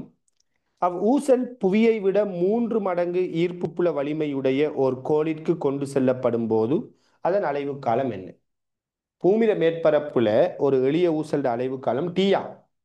பூமியை விட 3 மடங்கு ஈர்ப்பு புல வலிமையை கொண்ட ஒரு இடத்துக்கு நீங்க ஒரு ஒரு இந்த ஊசலை கொண்டு போனீங்கண்டா அங்க அலைவு காலம் என்னன்னு கேட்கிறாங்க. இது வந்துகிட்டு ஒரு முதல் 10 கேள்விக்குள்ள போட்டிருக்கலாம். அதை கொண்டு போய் நான் 21வது கேள்வியா போட்டு வச்சுட்டேன். என்ன? டி சமன் 2π√L/G. ஸோ ஊசல்ற நீளத்தை மாத்தல்ல, 2π மாறல்ல. அப்ப அலைவு காலம் √Gக்கு நேர்மாறு. அலைவு காலம் √Gக்கு நேர்மாறு. இப்ப ஆரம்பத்தில் அலைவு காலம் T, ஈர்ப்பு புல வலிமை G. இப்ப அந்த கோளுக்கு கொண்டு போறோம். அங்க அலைவு காலம் T டேஸ் எடுப்போம். அங்க ஈர்ப்பு புல வலிமை இதை விட எத்தனை மடங்கா? 3 மடங்கு. அப்ப 3G. விளங்குதா? இங்க G அலைவு காலம் T, இங்க 3G அலைவு காலம் T டேஸ். ஸோ T டேஸ் சமன் நீங்க என்ன செய்யுங்க? √3 √G தானே. √3 இது என்ன? இது என்னது? இது என்ன மீனிங்? √3 √G தானே. இதை இப்படி எழுதலாம் தானே. இப்ப 1/√G தான் Tக்கு நேர் வீதசம். அப்ப 1/√Gக்கு பதிலாக டீயை போடுங்க. இதுக்கு பதிலாக டீயை போடுங்க. போட்டா கீழுக்கு யார் வருவா? வர்க்கமூலம் 3. அப்ப அலைவு காலம் என்னன்னு பாத்தீங்கன்னா டீயின் கீழ் வர்க்கமூலம் 3. அதாவது எத்தனாவது விட வரும்? 2வது விட வரும். விளங்குதா? எவ்வளவு சிம்பிளா கேள்வியை போட்டிருக்கிறேன். ஸோ இதுல நீங்க மார்க்ஸ் குறை எடுத்திருக்கிறீங்களா? இந்த எக்ஸாம்ல நீங்க மார்க்ஸ் குறை எடுத்திருக்கிறீங்களா? நீங்க உங்களோட சுய விசாரணை செய்யுங்க. ஏன் நான் மார்க்ஸ் குறை எடுக்கணும்? என்ன காரணம்? ரைட். இந்த கேள்வியை செய்யறத எது என்ன தடுக்குது? அல்லது இந்த கேள்வியை செய்யறத எது என்ன தடுக்குது? நீங்க எப்படி ஒவ்வொரு கேள்வியும் கொஞ்சம் யோசிங்கடா. ஒவ்வொரு கேள்வியை நீங்க யோசிங்க. ஏன் நான் இந்த கேள்வியில பிழை விடணும்? ஏன் இந்த கேள்வியில பிழை விடணும்? ஏன் இந்த கேள்வியில பிழை விட்டேன்? ஏன் இந்த கேள்வியில பை மிஸ்டேக் விட்டேன்? இப்படி ஒவ்வொரு கேள்வியை நீங்க அடையாளப்படுத்தி உங்களோட பிரச்சனையை நீங்க அடையாளப்படுத்துங்க. அந்த பிரச்சனைக்கான தீர்வை தேடுங்க. அப்படித்தான் நீங்க உங்களை டெவலப் பண்ணிட்டு போகணும். அப்படி நீங்க டெவலப் பண்ணிட்டு போனா தான் நீங்க சரியான ஒரு growthல போவீங்க. சும்மா வாரீங்க. இப்போ ஃபார் எக்ஸாம்பிள் இப்போ நான் விளங்கப்படுத்திட்டு இருப்பேன். சில பேர் என்னவீங்க, ஓகே இவர் எழுதுறதுக்கு டைம் தாராரு இல்லை போல இருக்கின்ற ஓட்டு படப்படன்னு என்ன செய்யறது? எழுதுறது. அதை விட நீங்க ஸ்கிரீன்ஷாட் எடுத்து வேலையை பார்க்கலாம். ரைட். இப்போ படபடன்னு எழுதுறது இல்லை இங்க விஷயம். நான் அடிக்கடி சொல்லிட்டே இருக்கிறேன். நீங்க விளங்குங்கடா. ஒவ்வொரு கேள்வியும் எப்படி அணுகிறோம், என்ன செய்யறோம், எப்படி தீர்க்கிறோம், ஒவ்வொரு விஷயத்தையும் நீங்க சரியா புரிஞ்சு படிங்க. உங்களோட பிரச்சனைகளை அடையாளப்படுத்துங்க. ரைட். டவுட்ஸுகளை கேளுங்க. இப்படி நீங்க சரியான ஒரு இன்டராக்டிவான ஒரு நல்ல ஒரு எஃபெக்டிவான ஒரு லேர்னிங்ல நீங்க இருக்கணும். அப்படி இருந்தா தான் நீங்க சரியா டெவலப் ஆகலாம். அப்படி இல்லாட்டி சும்மா ஒரு கண் துடைப்பு. நான் அந்த கண் துடைப்பு மாதிரியான ஒரு அமைப்புல படிப்பிக்க கூடாண்டு நான் யோசிக்கிறேன். கண் துடைப்புங்கிற அமைப்புல நீங்க படிச்சிடக்கூடாதுன்னு நீங்க யோசிங்க.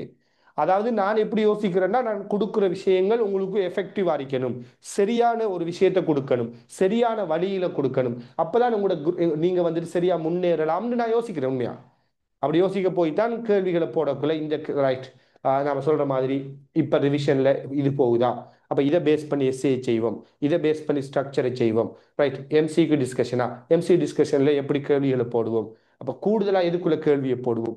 இதெல்லாம் என்னத்துக்கு யோசிக்கிறோம்? சரியா உங்களை வளப்படுத்தி எடுக்கிறங்கிறதுக்காக. நான் என்ன செய்யலாம்? நான் என்ன நான் என்னத்தை யோசிக்கிறேன்னா, நீங்க வளப்படுத்தி எடுக்கப்படணுங்கிறத யோசிக்கிறேன். அல்லது வந்துக்கிட்டு எல்லாமே மேலோட்டமான கேள்வியாகவும் போடலாம். போட்டா சில நிறைய பேருக்கு சந்தோஷமாகவும் இருக்கலாம், என்ன ஈஸியா இருக்கு பேப்பர். ரைட். ஆனா அப்படி இல்லை. பின்னுக்கு போக போக விளங்கு உங்களுக்கு கேள்விட தரம் எப்படி போகணும் விளங்கு. நீங்க 100% சரின்னு நினைக்கிற கேள்வியை நான் பிளண்டு சொல்ற கேள்வியெல்லாம் இங்க இருக்குது. நீங்க வெயிட் பண்ணி பாருங்க.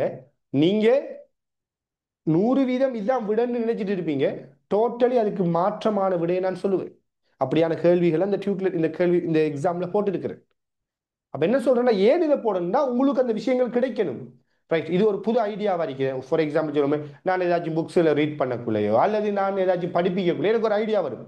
ஒரு தியரியை படிப்பிச்சுட்டு இருக்கக்குள்ள இந்த தியரியை வச்சு இப்படி ஒரு கேள்வி போட்டா இவனுக்கு பிழை விடுவானுவா அப்படின்னு எனக்கு உண்மையா யோசனை வரும். நான் சில டைம் என்ன செய்வேன்னா, அப்படி படிப்பிக்கல தியரி படிப்பிக்கக்குள்ள அதை நோட் பண்ணி வச்சுக்குவேன். நோட்ல வந்து நோட் இருக்கு தானே, அந்த ஆப்ல போய் நான் அந்த கேள்வியை சும்மா எனக்கு ரைட் இப்படி ஒரு கேள்வியை நம்ம உருவாக்கணும் நோட் பண்ணி வச்சுக்குவேன். அதுக்கப்புறம் ஒரு பேப்பர் செட் பண்ணக்குள்ள நான் அந்த நோட்டை ஓப்பன் பண்ணி என்னென்ன கேள்விகள் அப்படி நான் தியரி படிப்பிக்கக்குள்ள என்னென்ன கேள்வி புதுசா உருவாக்கலாம் நோட் பண்ணணும், அந்த கேள்விகளை உங்களுக்கு போடுவேன். அப்படி போடுறதுக்கு காரணம் என்ன, ஏன்னா அப்படி செய்யணும்னா நீங்க வந்துட்டு அந்த தியரிகளை தெளிவா இருக்கிறீங்களா, அதே போல அந்த தியரிகளை சரியா கெச் பண்ணிட்டீங்களா, அந்த தியரியில ஆழத்தை உண்மையா விளங்குறீங்களா, அல்ல சும்மா பாடமாக்குறீங்களா, சும்மா சமன்பாடு பாடமாக்குறீங்களா, இதெல்லாத்தையும் நான் மெஷர் பண்றதுக்கும் அதை உங்களுக்கு சரியா கொடுக்கணுங்கிற அடிப்படையில செய்யுது.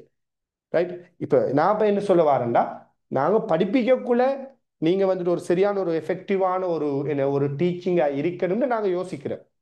அதே மாதிரி படிக்கிற நீங்க சரியான எஃபெக்டிவா படிக்கணும்னு யோசிங்க.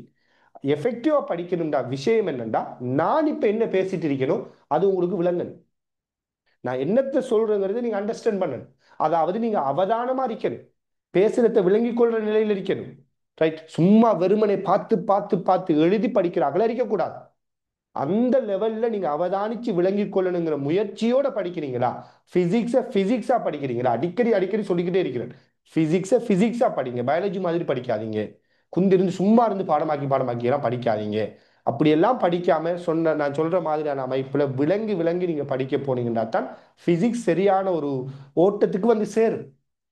இல்லாட்டி அது எப்பயுமே ஒரு மனசுல ஒரு பயத்தை ஏற்படுத்துற மாதிரி, பிசிக்ஸ்ல ஒரு கேள்வி வந்தோடனே ஐயோ இந்த கேள்வியா, ஐயோ அப்படிங்கிற ஒரு மைண்ட் செட்டப்லயே இருக்கும். அல்லது படிப்பிக்கக்குள்ள ஒவ்வொரு டைமுக்கு ஒவ்வொரு மாதிரி, இதுக்கு கொஞ்சம் சொல்லி படிக்கிறேன், ஒவ்வொரு டைமுக்கு ஒவ்வொரு மாதிரி கதைக்கிற மாதிரி எல்லாம் தோன்றும் பாடமாக்கி படிக்கக்குள்ள. அதே இது நீங்க நல்லா விளங்கி படிச்சீங்கன்னா, நான் ஒரு கேள்வி ஒரு விஷயத்தை இப்படி செஞ்சுட்டு போவேன், நீங்க என்ன கூப்பிட்டு சொல்லுவீங்க, அல்ல நீங்க சொல்லுவீங்க இந்த இடத்துல இப்படி செய்யாம இப்படி செஞ்சுட்டா ஈஸியா வருமே, அல்ல நீங்க போற ரூட் வந்துட்டு பெரிய ரூட்டா இருக்குது இப்படி செய்யலாமே, அப்படி எனக்கு சஜஷன் சொல்லக்கூடிய ஆக்கள் ஐடியா சொல்லக்கூடிய ஆக்களை நீங்க டெவலப் ஆயிடுவீங்க. அப்படி டெவலப் ஆகணும். சரியானே, நான் ஒரு ட்ரக்ல போனா நீங்க அதை ஓவர் ட்ரக் பண்ணி நீங்க என்ன செய்யணும், ஐடியா சொல்லணும். அதான் இந்த எக்ஸாம் நெருங்குற காலத்துல, எக்ஸாமுக்கு ஒரு 4-5 மாசத்துக்கு முதல்ல அந்த எபிலிட்டிக்கு நீங்க வந்துடணும். அப்படி நீங்க படிக்க பாருங்க, சும்மா போட்டு என்னையாங்க. நான் அண்மையில ஒரு விஷயத்தை சொல்லிக் கொள்றேன் நான். ரைட், நான் ஒரு ஆளோட ஒரு மெடிக்கல் டாக்டர் ஒரு ஆள் டிஸ்கஸ் பண்ணக்குள்ள அவர் சொன்ன ஒரு விஷயத்தை சொல்றேன். தன்னோட படிச்ச இன்னும் ஒரு சக மாணவனோ மாணவியோ வச்சுக்கொள்ளுங்களேன், படிச்ச ஒரு மாணவியை பத்தி சொல்லக்குள்ள மாணவனை பத்தி சொல்லக்குள்ள, முதலாம் ஆண்டுல இருந்து ஓலெவல் வரைக்கும் எப்பயுமே முதலாம் ஆள் தான் வந்தேன். எப்ப கிரேட் 1ல இருந்து கிரேட் 11 வரைக்கும் முதலாம் ஆளே வந்த ஒரு ஆள், ஓலெவல்ல 9 எடுத்த ஒரு ஆள். ரைட், ஆனா ஏலெவல்ல 3 தடவை எக்ஸாம் எழுதியும் ஒழுங்கான ஒரு ஸ்கோர் எடுக்கவே இல்லை. மெடிக்கல் ஃபேக்கல்டி போவே இல்லை, அது மெடிக்கல் ஃபேக்கல்டி நெருங்கவும் இல்லை. நான் எப்படி அந்த டாக்டர் எப்படி சொன்னாங்கடா, நான் என்னத்தை அவதானிச்சேன்டா, என்னோட சேர்ந்து தான் படிச்சேன், சில நாட்கள் என்னோட சேர்ந்து படிக்கக்குள்ள நான் பார்த்தேன் பிசிக்ஸை அந்த குறிப்பிட்ட அந்த ஸ்டூடெண்ட் எப்படி படிப்பா வந்தால் சரியான அந்த பிசிக்ஸ் எடுத்து வச்சுக்கிட்டு, இப்போ உதாரணமா சொல்லுவோமே, அலைவு காலம் சமன், அலைவு காலம் சமன் 2π √L/g g t-க்கு நேர்மாறு, அலைவு காலமானது வர்க்கமூலம் g-க்கு நேர்மாறு ஆகும், அலைவு காலமானது வர்க்கமூலம் g-க்கு நேர்மாறு ஆகும், அலைவு காலம் நீளத்தின் வர்க்கமூலம் L-க்கு நேர்வீத சமனாகும். இப்படி படிக்கிற சொல்லு, இந்த மாதிரி ஒரு ஸ்டைல படிக்கத்தை நான் பார்க்கிறேன். அப்பயே நான் யோசிக்கிறேன், பிசிக்ஸை இப்படி படிச்சா எப்படி என்ன நடக்கும்னு சொல்லி நான் மனசுக்குள்ள நினைச்சுக்கொள்ளும். பட் நான் சொல்லி கேளாது, நானும் சேம் பரனல் பெச்சா இருந்தது, நான் சொல்லி கேளான்னு சொல்லி சொன்னேன். இந்த பாணியில நிறைய பேர் படிப்பீங்க, நீங்க கெட்டிக்காரங்களா இருப்பீங்க, ஓ லெவல் வரைக்கும் பயங்கரமா வந்திருப்பீங்க, அப்படிலாம் இருக்கலாம். ரைட், ஸோ இந்த ஃபார்மட்ல இந்த மாதிரி சமன்பாடு வச்சுக்கிட்டு சமன்பாடு ஞாபகம் வச்சுக்கிட்டு நான் அதை சொல்லலை, அதுக்காக அது வலிந்து கஷ்டப்பட்டு பாடமாக்குற விஷயம் இல்லை. ப்ராக்டிஸ், அது ப்ராக்டிஸ்ல வரும். ரைட். அடுத்து வந்து எந்த டைம்ல எந்த நேர்வீத சமன் வரங்கிறதெல்லாம் சரியா நம்ம அந்த கேள்வியை வச்சு தான் டிசைட் பண்ணுவோம் இல்லையா. எஸ்ஏ கேள்விகளை நாம உதாரணமா செய்யக்கூடிய இப்ப வாயுக்கள் சம்பந்தமான எஸ்ஏ கேள்வி டிஸ்கஷன் நம்ம செஞ்சுட்டு இருக்கிறோம். ஒவ்வொரு டைமுக்கு ஒவ்வொரு மாதிரி முடிவெடுக்கிறோம். ஈவன் இன்றைக்கு நம்ம ஃபெஸ்ட்டுக்கு ஸ்டார்ட் பண்ணின கேள்வியில நம்ம என்ன தொடர்படுத்தோம், எம் இன்டு டெல்டா தீட்டா மாறிலின்னு எடுத்தோம். இதுக்கு முதல் இப்படி ஒரு தொடர்படுத்தமா என்று யோசித்து பாருங்க. தியரியில் இப்படி ஒரு தொடர்படுக்கிறியா, திணிவு வெப்பநிலை வித்தியாசத்தின் பெருக்கம் மாறிலி ஆகும் இப்படி பாடமாக்குறியா இல்ல. அப்ப அந்த தொடர்பு அந்த கேள்வியை வச்சு நம்ம டிசைட் பண்றது அது பாடமாக்குறல்ல. எமக்கு தெரிஞ்சது H சமன் எம்எஸ் டெல்டா தீட்டா. அந்த சமன்பாட்டில் இருந்து எம் இன்டு டெல்டா தீட்டா மாறிலிங்கிறத நாம ஜென்ரேட் பண்றோம், நாம உருவாக்குறோம் அந்த கேள்வியை வச்சு அந்த தரவை வச்சு. ஸோ அந்த கேள்வியை வச்சு தரவை வச்சு இப்படி ஒரு தொடர்பை உருவாக்குறதா நம்ம திங்க் பண்ணி படிக்கிறேன்னு சொல்றது. எம் இன்டு டெல்டா தீட்டாவை நீங்க பாடமாக்கி வைப்பீங்க. ஒரே திரவமா இருந்தால் ஒரே திரவமா இருக்கக்குள்ள ஒன்று இழந்தது மற்றது வெப்பத்துக்கு சமனா வந்தால் எம் இன்டு டெல்டா தீட்டா ஆகும். அதனால M into delta theta, M into delta theta இந்த ஸ்டைல்ல படிச்சா வராதுடா. ஸோ தயவு செய்து என்னென்று விளங்கி படிங்க. ஒவ்வொரு சமன்பாடு போடக்குள்ள ஏன்னு தெரிஞ்சு படி என்ன போடுங்க. அப்படியெல்லாம் நீங்க போடக்குள்ளதான் பிசிக்ஸை நீங்க சரியாக செய்யலாம், உள்வாங்கி படிக்கலாம். அப்பதான் நீங்க பெஸ்டான ஒரு ஸ்கோருக்குள்ள வந்து சேரலாம். ஓகே. இப்ப 22வது கேள்வி. ஏபி ஆகிய தூர உள்ள இரு கடத்தி கோளங்கள் ஆளியை மூடும் முன்பாக கொண்டுள்ள மொத்த விளையுள் ஏற்றம் Q ஆகும். ஆளியை மூடிய பின் ஏற்றம் Qவின் என்ன சதவீதம் கோளம் Aயில் காணப்படும்? தூர உள்ள இரு கடத்தி கோளங்களா, ஆளியை மூடும் முன்பாக கொண்டுள்ள மொத்த விளையுள் ஏற்றம், ஆளியை மூடும் முன்பாக கொண்டுள்ள மொத்த விளையுள் ஏற்றம் Q. மொத்தமா இதுல இருக்கிற ஏற்றம் எவ்வளவா, கியூவா. எதுல எவ்வளவு ஏற்றம் இருக்குல்ல நமக்கு தெரியும். மொத்தமா ஏற்றம் கியூன்னு சொல்லியிருக்கிறாங்க, அவ்வளவுதான் தெரியும். ரைட். ஆரம்பத்தில் இப்படி இருக்குதான். இதுல ஆரை 7 சென்டிமீட்டர், இவர் ஆரை 18 சென்டிமீட்டர். சோ கேள்வி என்னண்டா, இந்த ஆளியை மூடினீங்களா, இந்த ஆளியை நீங்க மூடின உடனே கேட்கிறாங்க ஏயில காணப்படக்கூடிய இந்த ஏங்கிற இந்த கோலத்துல காணப்படக்கூடிய ஏற்றம் எவ்வளவு சதவீதம், மொத்த ஏற்றத்துல எவ்வளவு சதவீதம் கேட்கிறாங்க. கேள்வியை வாசிக்கக்குள்ளே விளங்குது, ரொம்ப சிம்பிளான ஒரு கேள்வி. முதலாவது, 2 ஏற்றம் பெற்ற பொருட்களை தொடுகையுறச் செய்தால் எது சமனாரிக்கும்? 2 பொருட்கள் தொடுகையுறச் செய்தா எது சமனாரிக்கும்? 2 பொருட்களை நீங்க டச் பண்றீங்க, டச் பண்ணினா எந்த விடயம் சமனா வரும்? எஸ், அழுத்தம் இல்லையா. இதை நீங்க டச் பண்ணின உடனே இது ரெண்டு, நீங்க ஆலிய மூடுறீங்கன்னா இதை ஒரு கடத்தியால டச் பண்றீங்க. டச் பண்ணினீங்கன்னா ரெண்டுலையும் வோல்டேஜ் சமனா வரும். சரி, ஏன் வோல்டேஜ் சமனா வரும்? ஏண்டா வோல்டேஜ் சமன் இல்லைண்டா அங்க ஒரு விசை இருக்குதுன்னு அர்த்தம். அப்ப விசை இருந்தா ஏற்றம் அசையும் அர்த்தம். அதாவது எலக்ட்ரிசிட்டியில சொல்றேன்டா, அழுத்த வித்தியாசம் இருந்தா, அழுத்த வித்தியாசம் வோல்டேஜ் இருந்தா தான் அங்க கரண்ட் இருக்கும். அழுத்த வித்தியாசம் இல்லைன்னா கரண்ட் இருக்காதுன்னு சொல்லுவோம்.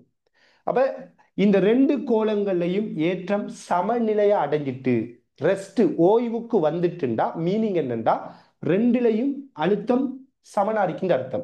இங்கிருந்து இங்கேயோ இங்கிருந்து இங்கேயோ கரண்ட் ஓடலன்னு அர்த்தம். ஏன்னா கரண்ட் ஓடுதுன்னா அழுத்த வித்தியாசம் இருக்க போகுது அர்த்தம். அப்ப டச் பண்ணினதுக்கு பிறகு ஒரு கட்டத்துல டச் பண்ணி 2 இடத்துல ஏற்றங்கள் பங்கிடப்பட்டு சமநிலைக்கு வரும். அப்படி சமநிலைக்கு வந்திருக்குதா ரெண்டுலையும் அழுத்தம் சமன். அதை தான் சிம்பிளா எப்படி சொல்லுவோம், டச் பண்றீங்களா 2 கடத்திகளை, 2 பொருட்களை டச் பண்ணி இருக்கிறீங்களா சமநிலையில. சமநிலைனா ஏற்றம் அசைஞ்சு முடிஞ்சிட்டு அர்த்தம். சமநிலையில ரெண்டுல அழுத்தம் சமன் அர்த்தம். இப்ப ரெண்டுல அழுத்தம் சமன். சோ அழுத்தம் சமன் அறிக்கக்குள்ள பாருங்க, இங்க இருக்கிற ஏற்றம் இங்க இருக்கிற ஏற்றத்தை பத்தி கேட்கிறாங்க என்றால், சரியா, இங்க ரெண்டுல இருக்கிற ஏற்றத்தை பத்தி கேட்கிறாங்க என்றால் எப்படி யோசிக்கலாம், Q சமன் CV அப்படிங்கிற சமன்பாடு எடுக்கலாம். Q சமன் CV, 2 பேர்லையும் ஏற்றம் அழுத்தம் சமன், 2 கோலத்திலையும் அழுத்தம் சமன். அழுத்தம் சமனா இருந்தா இந்த 2 கோலத்திலையும் இருக்கிற ஏற்றம் அதுல கொள்ளளவத்துக்கு நேர்விகித சமன். அழுத்தம் மாறிலின்ற அழுத்தம் சமன்டா என்ன, 2க்கும் அழுத்தம் மாறிலின்ற அர்த்தம். அழுத்தம் சமனா இருந்தா ஏற்றம் கொள்ளளவத்துக்கு நேர்விகித சமன். ஏற்றம் கொள்ளளவத்துக்கு நேர்விகித சமன். அதே டைம்ல கொள்ளளவத்தை சொல்றேன். யாராச்சும் ஃபாஸ்டா சொல்லுங்க ஆகும். கோள கொள்ளளவிகளா இருந்தால், தனியாக்கப்பட்ட கோள கொள்ளளவிகளா இருந்தால் கொள்ளளவம் எதுக்கு நேர்வீத சமன்? ஃபாஸ்டா யாராச்சும்? S, very good. கொள்ளளவம் அதுல ஆரைக்கு நேர்விகித சமன். ஏன்னா ஒரு தனியாக்கப்பட்ட கோள கொள்ளளவிட கொள்ளளவம் 4πε/r. நம்ம கொள்ளளவம் ஆரைக்கு நேர்விகித சமன். இப்ப எல்லாம் எழுதிட்டு தேவையில்லை, சும்மா சொல்றேன். அப்ப வோல்டேஜ் ரெண்டுக்கும் சமன்னா இந்த ரெண்டுலையும் இருக்கிற ஏற்றம் அதுல கொள்ளளவத்துக்கு நேர்வீத சமன். அப்ப இந்த ரெண்டுலையும் இருக்கிற கொள்ளளவம், இந்த ரெண்டுடையும் கொள்ளளவம் எனது நேர்வீத சமன் ஆரைக்கு நேர்வீத சமன்தால் கொள்ளளவம் ஏற்றம் ஆரைக்கு நேர்வீத சமன்ங்கிற முடிவுக்கு வரலாம். ஒவ்வொரு கோலத்திலையும் டச் பண்ணினதுக்கு பிறகு இருக்குதான ஏற்றம், அந்த ஏற்றம் எதுல தங்கி இருக்கும் தெரியுமா? அந்த கோலத்திட ஆரையில தங்கி இருக்கும். அதாவது அந்த ஏற்றம் அதுல ஆரைக்கு நேர்விகித சமன். சரி, ஏற்றம் ஆரைக்கு நேர்விகித சமன்டா அடுத்த ஸ்டெப் என்னத்தை யோசிக்கலாம்? ஏற்றத்திட விகிதத்தை நீங்க கண்டுபிடிக்கணும். ஏற்றத்தை யோசிக்கிறீங்களா? இது 7 சென்டிமீட்டர், இது 18 சென்டிமீட்டர். அதாவது ஆரைட விகிதம் 7க்கு 18. சரியா? ஆரைட விகிதம் 7க்கு 18. அப்ப ஏற்றத்திட விகிதம் என்ன? ஆரைட விகிதம் தான் ஏற்றத்திட விகிதம். ஏன்? ஆரை ஏற்றத்துக்கு நேர்வீத சமன் தானே. ஆக இங்க 7 பங்கு ஏற்றம் இருக்கணும், இங்க 18 பங்கு ஏற்றம் இருக்கணும். அப்ப மொத்தம் எத்தனை பங்கு ஏற்றம் இருக்கணும்? இங்க 7 பங்கு, இங்க 18 பங்கு. அப்ப மொத்தம் எத்தனை பங்கு? 7ஐயும் 18ஐயும் கூட்டினீங்கன்னா 25. சோ 25 பங்கு ஏற்றம் தான் மொத்த பங்கு ஏற்றம். மொத்த பங்கு எவ்வளவு? இங்க 7 பங்கு, இங்க 18 பங்கு. அப்ப மொத்தம் எவ்வளவுனா 25 பங்கு. 25 பங்கு தான் மொத்த ஏற்றமான Q. அப்ப 25 பங்கு Q தான். இங்க எத்தனை பங்கு? ஏயில 7 பங்கு. அப்ப ஏயில் இருக்கிற ஏற்றம் 7Q/ல் 25. பட் கேள்வி அது இல்லை, சதவீதம். அப்ப சதவீதத்துக்கு நீங்க என்ன செய்யணும்? 100ஆல பெருக்கணும். 100ஆல பெருக்கினா 25 100 4 4 தர 7 28 வீதம். இந்த கேள்வி பொருத்தமான விட 28 வீதம். விலங்க என்ன சொன்னது? கஷ்டமான கேள்வி இல்லை, சிம்பிளான ஒரு கேள்வி இது. ஏன் விளங்குதா? எப்படி வந்தன்னு விளங்குதா? என்னத்தை பிரதியிட்டம், ஏன் பிரதியிட்டம் விளங்குதா? ஸோ ஃபர்ஸ்ட்டுக்கு டச் பண்ணின உடனே ரெண்டுலையும் அழுத்தம் சமன். ஸோ Q சமன் CVங்கிற ஐடியாவை யோசிப்போம். அழுத்தம் சமன். அப்ப ஏற்றம் கொள்ளளவத்துக்கு நேர்வீத சமன், கொள்ளளவம் ஆரைக்கு நேர்வீத சமன். அதனால ஏற்றம் ஆரைக்கு நேர்வீத சமன். அப்ப இங்க ஆரை 7 சென்டிமீட்டர், இங்க 18 சென்டிமீட்டர்னா ஆரைட விகிதம் 7க்கு 18. ஸோ ஏற்றத்திட விகிதமும் 7க்கு 18. அப்ப மொத்தமா இங்க 7 பங்கும், இங்க 18 பங்கும் இருக்கும். அப்ப மொத்தம் எத்தனை பங்குண்டா 25 பங்கு. 25 பங்கு மொத்த ஏற்றத்துல 7 பங்கு தான் இங்க இருக்கிறது. அப்ப இது எத்தனை சதவீதம்னா 100ஆல பெருக்குது. 25ல 7 பங்கு இங்க இருக்குது. இதுல சதவீதம் கேட்டதால அதை 100ஆல பெருக்கி விட்டோம். அதை பெருக்கி விட்டோம்னால் 4 தர 7 25 100 சுருக்கினா 4 4 தர 7 28 வீதம். கிளியரா?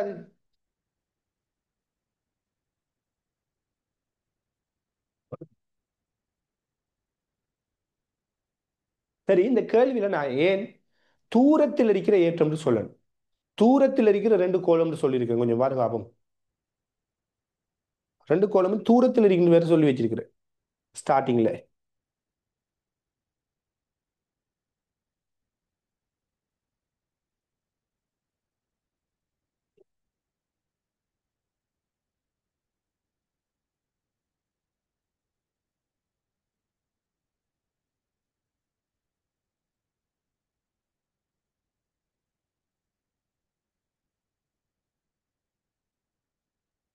எஸ். ஏன்னா பக்கத்துல இருந்தீங்கன்னா தூண்டலுங்கிற ஒரு இஷ்யூ ஒன்று வரும். டச் பண்ணினா தூண்டல் வராது. டச் பண்றதுக்கு முதல் தூண்டலுங்கிற பிரச்சனை ஒன்று வரும்.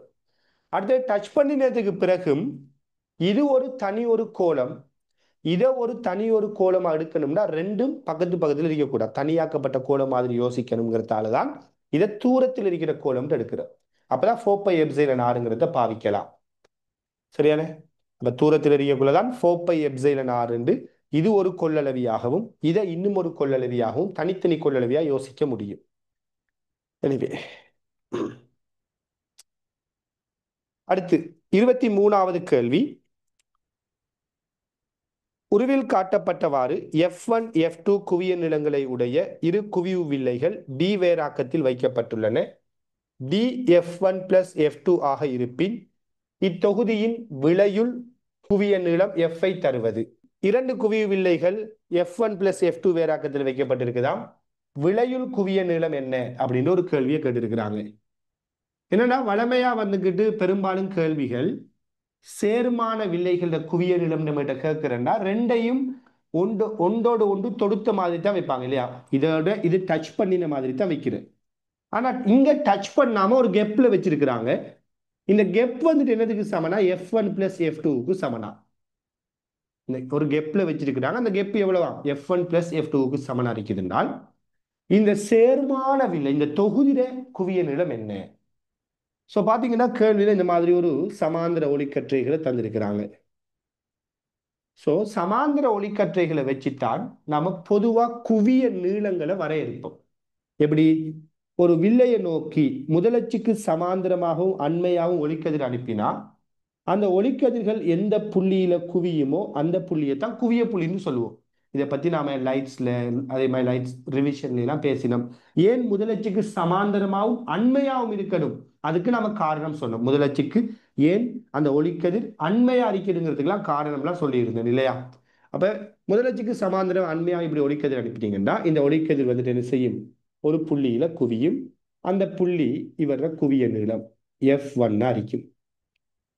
இப்ப இது F1 இருந்தா ஓட்டவா இந்த நீளம் என்ன அறிக்கும்னு கேட்டா F2 அறிக்க போகுது. அப்படித்தானே? இந்த இதுல குவிய நிலை F2 அறிக்க போகுது. ஆக இந்த இந்த ஒளிக்கதிர் இங்க குவியக்குள்ள இவர பிம்பம் இங்க இருக்குது. இந்த பிம்பம் தான் இந்த வில்லைக்கு என்ன பொருள். அப்படித்தானே? போன கிளாஸ்ல ஒளி கருவியில அதை பேசிட்டு இருந்தோம். அப்ப இதுதான் பொருள். இப்ப இந்த வில்லட குவிய புள்ளியில தான் இந்த வில்லட குவிய புள்ளியிலிருந்து தான் ஒளிக்கதிர் வருவதென்றால் இந்த ஒளிக்கதிர் எப்படி பயணிக்கும்? குவிய புள்ளியிலிருந்து ஒளிக்கதிர் வருவதா ஒரு குவிவு வில்லைக்கு அது சமாந்தரமா வெளியேறும். அவ சமாந்தரமா வார ஒளிக்கதிர் சமாந்தரமாகவே வெளியேறுதா? இப்ப இந்த வில்லட குவிய நீளம் விளையுளான குவிய நீளம் என்னன்னு கேட்டால் விளையுளான குவிய நீளம் முடிவிலியா இருக்கும்.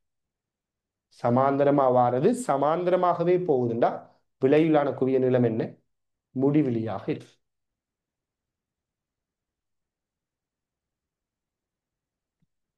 சரியா?